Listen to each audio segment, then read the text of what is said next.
Téléphone en main, pas une miette de l'échange avec Alain Juppé ne sera perdue par les Gilets jaunes, venus solliciter ce jeudi soir le maire de Bordeaux. Proposition d'Emmanuel Macron, poursuite du mouvement, vision du débat participatif, autant de points abordés, mais aussi et surtout quel parcours, avec quels moyens, pour éviter une nouvelle fois les débordements que le maire appelle à faire cesser. Compte tenu de ce contexte, je pense en effet, je le pense encore aujourd'hui, que appeler à manifester, c'est courir un risque. C'est courir le risque de voir ces casseurs à nouveau se manifester et donc courir le risque de graves dégâts, des dégâts matériels, c'est déjà important, de dégâts physiques.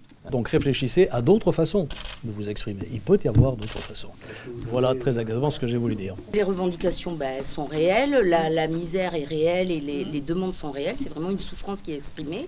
Or aujourd'hui, c'est comment est-ce qu'on peut s'entendre pour essayer de sécuriser ça et éviter justement l'ensemble de ce carnage. Monsieur Juppé, j'en appelle à votre connaissance, à votre conscience. Dites-leur d'arrêter. S'il y a moins de violence, de notre côté, il y aura...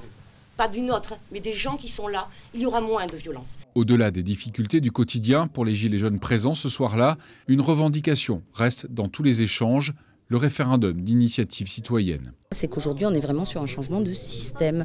Sur une société post-industrielle comme la nôtre, il est anormal que des gens vivent tels quels dans la rue, indignement, sans revenus et...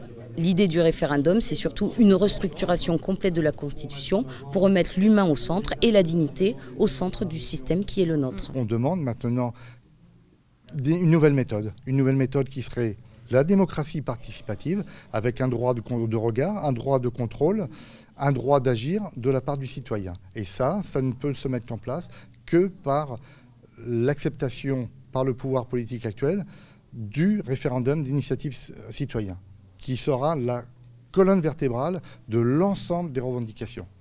Je crois qu'ils vivent des situations très, très, très compliquées, très douloureuses, et je leur ai dit que je comprenais cette souffrance, parce que c'est vrai que les inégalités se sont profondément creusées en France depuis quelques années, autour de nous aussi.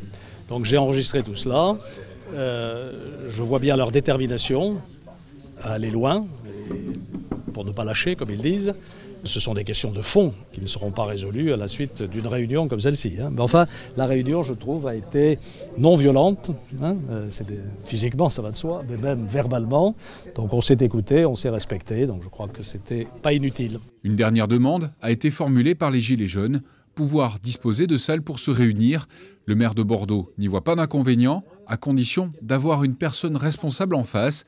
Compliqué devant le fait que les Gilets jaunes ne sont pas à proprement parler structurés.